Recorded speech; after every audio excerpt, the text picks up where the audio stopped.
السلام عليكم في ملكيجي aadka oo quruxda badnaanay salaami dhamaantiinba meel walba adduunka joogtaan maanta waxaan wadaa wax yar maraq in aan karsano intaan diyaarsana in aan ku wada karsano saa u wada karsan doono insha Allah haduu ilaahay ma isla wadaagayna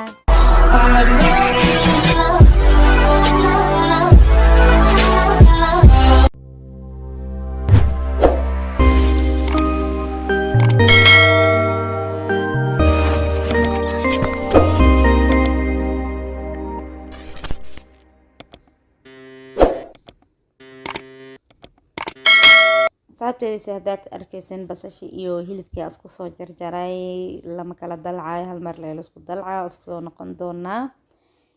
marka daboolka aan ka soo qaadnay waa ka hilibku wuxuu u baahan yahay marka biyo in lagu shubo haddana mar labaad la daboolo oo lagu soo noqdo sidoo noqon doono asla wada aragno asxaabteydii waa ka haddana maraqeeni daboolka waa ka qaadnay xoogaa yar biyo ku jiro laakiin baradha aad u soo jarjaray weyn aan ku soo darsaday wax yar oo kaaribna waa ku darsan doonaa asxaabteydii daboolka markaan saarno kadib xoogaa kadib aan ka maqnaa waxaan soo tuntay 3 xabo oo tunti ahaa iyo kabsar caleentii markii aan ku darsanay haddana waxaan ku darsanaynaa wax yar oo kaarib ah kaaribka hadaatu igu yaraaday midana fuulka sii dhiganaa asxaabteydii jubbo yarna waa ku darsan doonaa asxaabteydii like share commentiga aadka u quruxda badan yaala kala reeban waa gabadhiini aadka u shaqaysanayso gacmaha ka fududeed waxyaabo badan oo inaga xiiso gelin waan soo gelin doonaa haduu ilaahay idmo waxaan ku darsanay cusbo yar iyo maraqa oo deeqa reeka la dhahayo aan ku darsaday maraqa aad u macaaniya biyana waa ku darsanay maraqan maanta maxaa lagu cuni doonaa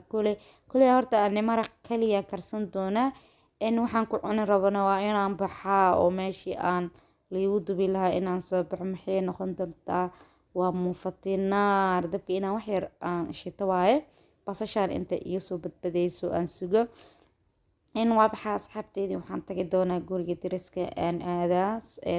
cajiinkii mar horaan geystay waa la ii qasay tinaarta intay shidan tahay marka intay ka dameysaa la sugaa tinaarta sidaasay noqoto way danta maragtiin muufadii waa la ii gelgeliyay 2 tinaara la igu kala shubay muufadina tinaarta koow way soo kartay markii aan guriga tagnana sida igu soo baxday waan isla soo wada wadaagi doonaa insha Allah